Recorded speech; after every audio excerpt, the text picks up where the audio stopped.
Rebonjour, je m'appelle Nicolas Cheffetz et je vais vous parler d'un projet qui s'appelle Smart Allocation for Purchasing. Je peux avancer.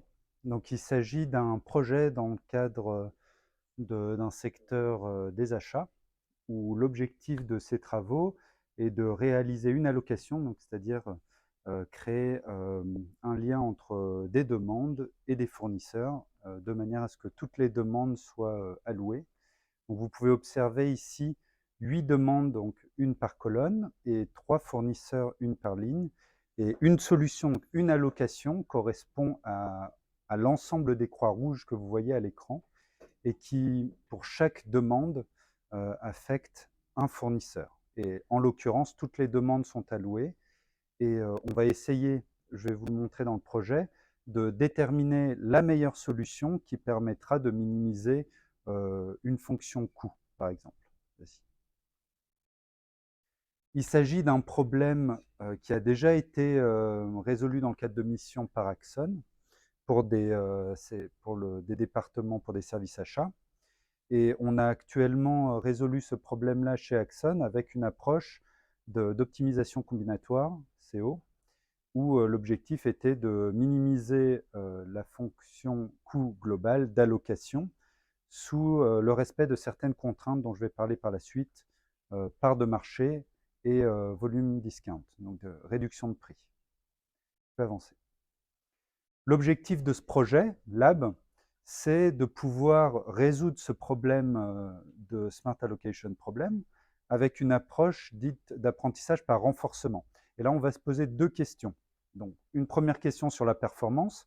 Est-ce que les solutions trouvées par notre approche RL sont compétitives par rapport aux solutions de l'optimisation combinatoire?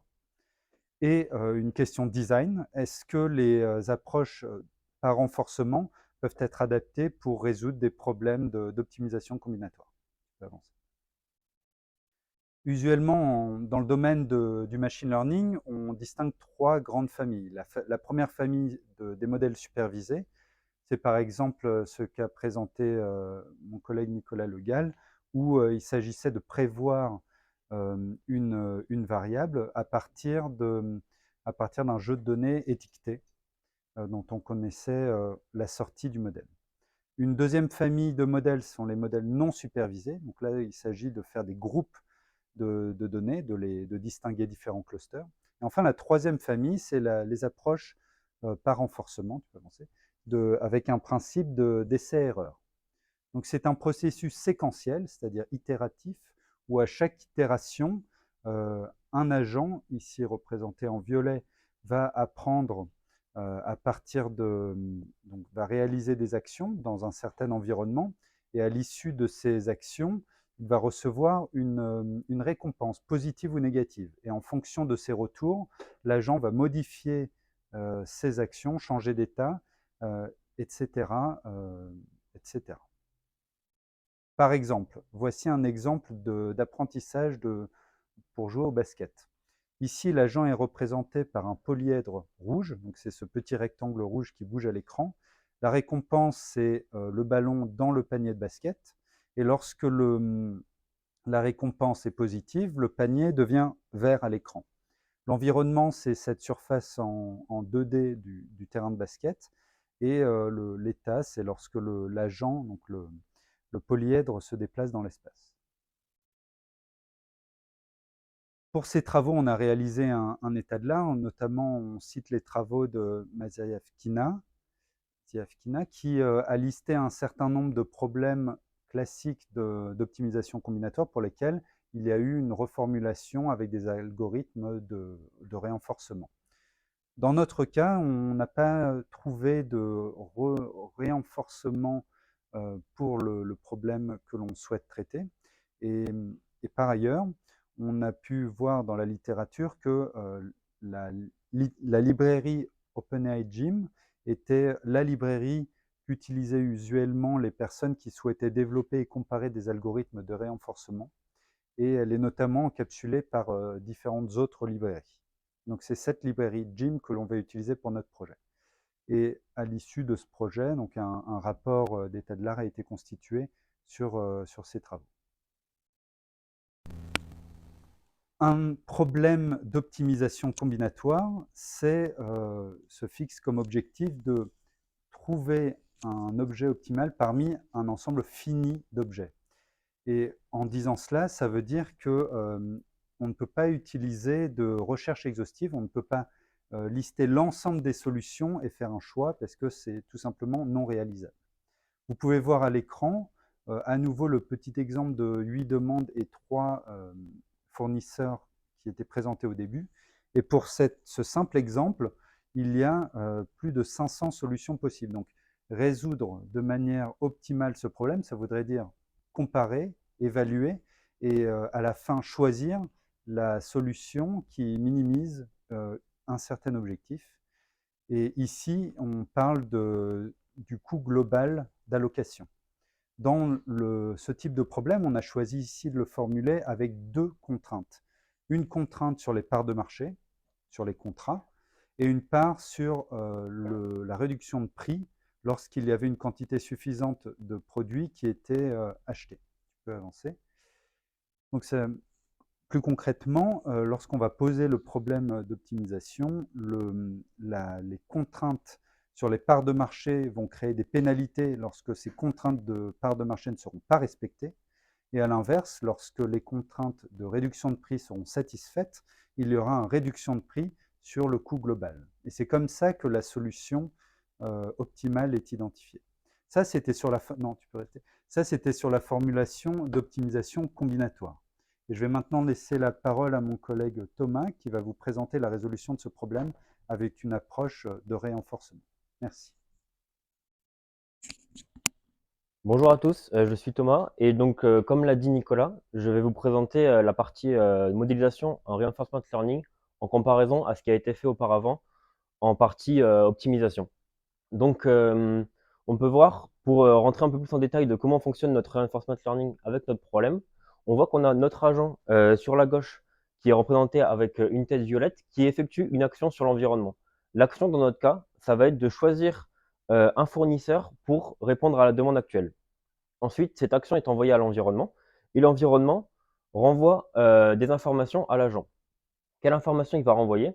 Il va renvoyer tout d'abord l'état de l'environnement, donc c'est-à-dire le prix pour chaque supplier pour la demande suivante, en plus de la catégorie de produit qui est demandée, et aussi une reward pour notre agent. Cette reward, de quoi elle est composée? C'est le prix qui est payé pour la demande qui a été résolue, plus les pénalités et les discounts qu'il y a pu avoir, dont Nicolas a parlé précédemment. Donc cette méthode, ça permet d'entraîner notre agent. Il va comprendre que quand il prend un fournisseur avec une demande chère, il va avoir un prix payé plus cher et donc une reward qui est moins intéressante. Et son but, ça va être d'avoir la reward la plus intéressante possible. Donc on effectue tout ça en boucle jusqu'à temps que toutes les demandes soient assignées pour qu'on ait résolu le problème. Donc ensuite, comment on a entraîné notre modèle? Donc on peut voir sur la courbe, en ordonnée, on a l'argent dépensé par notre agent et en abscisse, on a le nombre d'épisodes sur lequel il s'est entraîné. Donc déjà, qu'est-ce que c'est un épisode? Un épisode, en fait, ça équivaut à l'allocation de toutes les demandes. Donc par exemple, pour notre problème, on avait 100 demandes. Donc quand on a résolu ces 100 demandes, on a un épisode de complété. Ensuite, on choisit le nombre d'épisodes sur lequel on va entraîner notre modèle. Et lui, son but, c'est d'itérer sur ces épisodes pour dépenser le moins possible d'argent. Donc on peut voir à titre d'exemple que au départ, il dépense environ 130 000 euros et à la fin de l'entraînement, il est descendu aux alentours de 40 000 euros. Donc on a un bel apprentissage et une belle évolution de notre modèle. Donc pour comparer notre modèle de RL aux autres méthodes, donc on l'a comparé à le modèle d'optimisation Kurobi qui est forcément le modèle optimal, donc c'est celui qui a le résultat parfait, et à un modèle greedy. Le modèle greedy, lui, son but, ça va être juste de prendre les prix les moins chers à chaque fois sans se préoccuper des parts de marché ou des réductions. Donc si on regarde le graphique, si on regarde les 3 premières colonnes, c'est le nombre de réductions qu'on a eu pour notre nombre de demandes. Par exemple, si on prend le modèle greedy, on a eu 59 réductions sur 100 demandes. Ensuite, les 3 colonnes suivantes, c'est le nombre de contrats qui ont été respectés. Donc on voit que le RL, donc notre modèle sur lequel on a travaillé, c'est celui qui respecte le plus les parts de marché. Ensuite, on a le coût total avant qu'il y ait les pénalités. Donc là, c'est le greedy qui a le coût le moins élevé, mais c'est pas étonnant parce que le greedy a pris tous les coûts les plus faibles à chaque fois, donc forcément, c'est celui qui, sans les pénalités, a le meilleur coût. Et finalement, les 3 dernières colonnes, c'est là qu'on a le résultat final. Donc c'est le coût total en ajoutant les pénalités. Donc les pénalités, ça va être quoi? Ça va être les parts de marché qui n'ont pas été respectées. Là, le greedy est bien moins bon que les deux autres modèles. On voit qu'on a une amélioration de 20% avec l'optimisation et une amélioration de 16% avec le RL. En sachant que l'optimisation est vraiment le résultat parfait pour ce problème, on a un modèle de RL qui est plutôt bon et on voit qu'il a pu apprendre au fur et à mesure. Au niveau des temps d'exécution, on voit que le RL a une durée de 15 minutes par rapport aux deux autres qui ont une durée d'environ 1 seconde. En fait, ce temps d'exécution, il va beaucoup dépendre du problème. On peut avoir des problèmes où le RL va être plus rapide et des problèmes où l'optimisation va être plus lente. Ça dépend vraiment tout le temps du problème et donc c'est compliqué de conclure sur la durée. Donc maintenant, c'est quoi la suite et le but? Pour résumer ce qu'on a fait, on a créé un modèle de reinforcement learning en quelques semaines.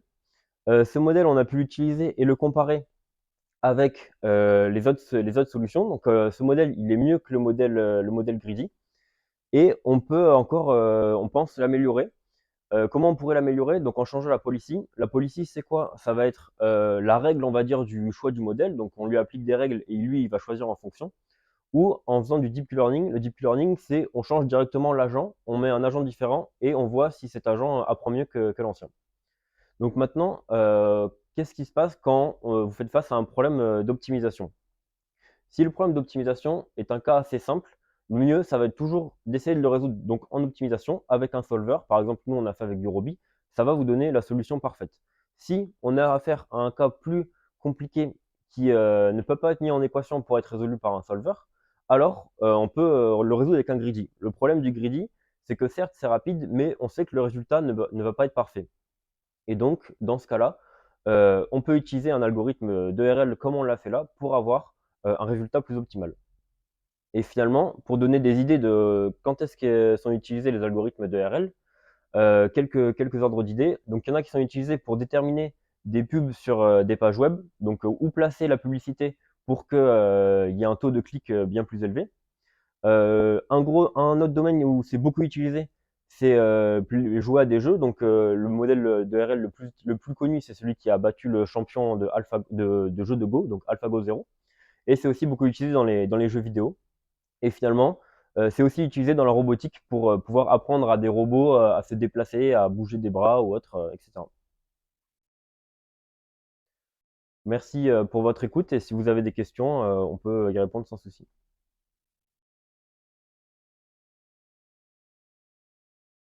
Oui, vas-y.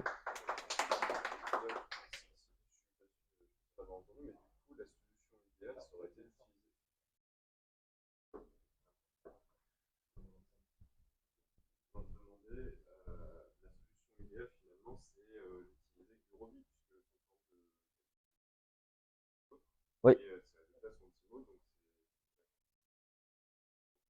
Alors pour ce problème-là, dans ce cas-là, oui, c'est sûr que Gurobi est le meilleur. En fait, c'est un problème d'optimisation. Donc forcément, l'optimisation, ça va être le résultat parfait. Donc c'est ce qu'il y a de mieux. Et le but du projet, c'était justement de voir à quel point le RL peut se rapprocher au plus près de l'optimisation. Donc on voit que le RL arrive à apprendre, pas aussi bien que l'optimisation. Et donc le RL, je pense, sera plus propice à d'autres problèmes que celui-ci en particulier. Mais dans ce cas-là, oui, c'est l'optimisation qui a un meilleur résultat.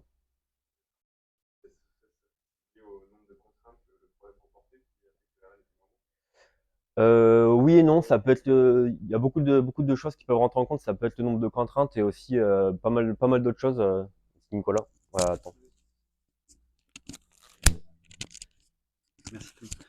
En complément, en fait, pour le problème que l'on a essayé de résoudre, on disposait de la formulation qui permettait de résoudre exactement le problème posé. Donc, lorsqu'on n'a pas accès à cette formulation, à cette modélisation sous la forme d'un problème d'optimisation, là, ça devient intéressant d'utiliser d'autres stratégies. Par exemple, l'apprentissage par renforcement est une de ces stratégies. Merci.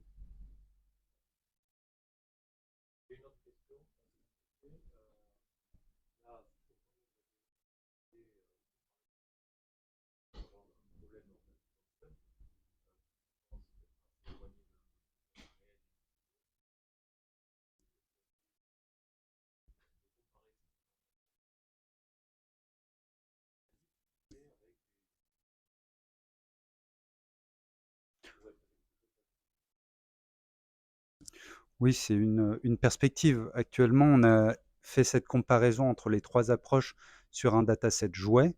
On l'a pas testé ni sur une grosse instance, donc un gros, dataset sur le même problème, ni sur un jeu de données réel. C'est une perspective, ouais. Voilà. Merci à tous. Je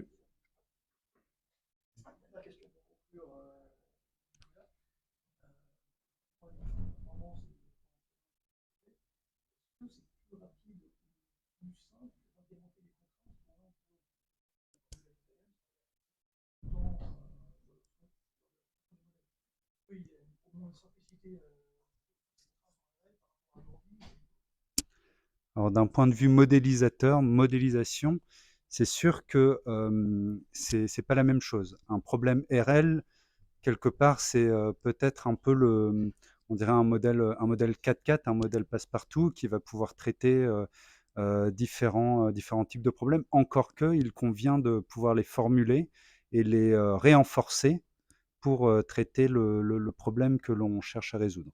Le, j'ai envie de répondre, ça dépend du modélisateur. Quelqu'un qui est spécialisé dans la modélisation en problème d'optimisation aura peut-être peu de difficultés à le formuler avec des outils qu'il maîtrise sous la forme d'objectifs et contraintes.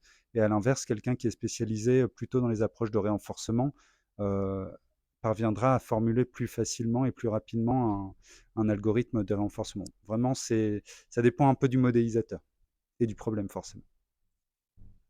Merci.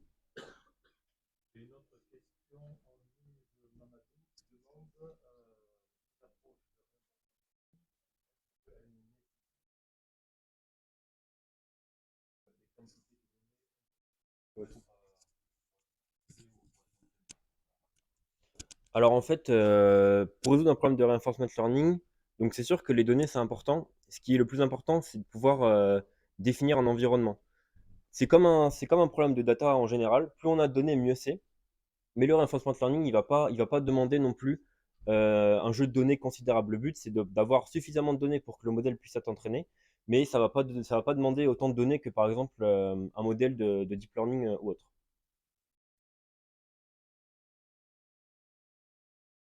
Merci.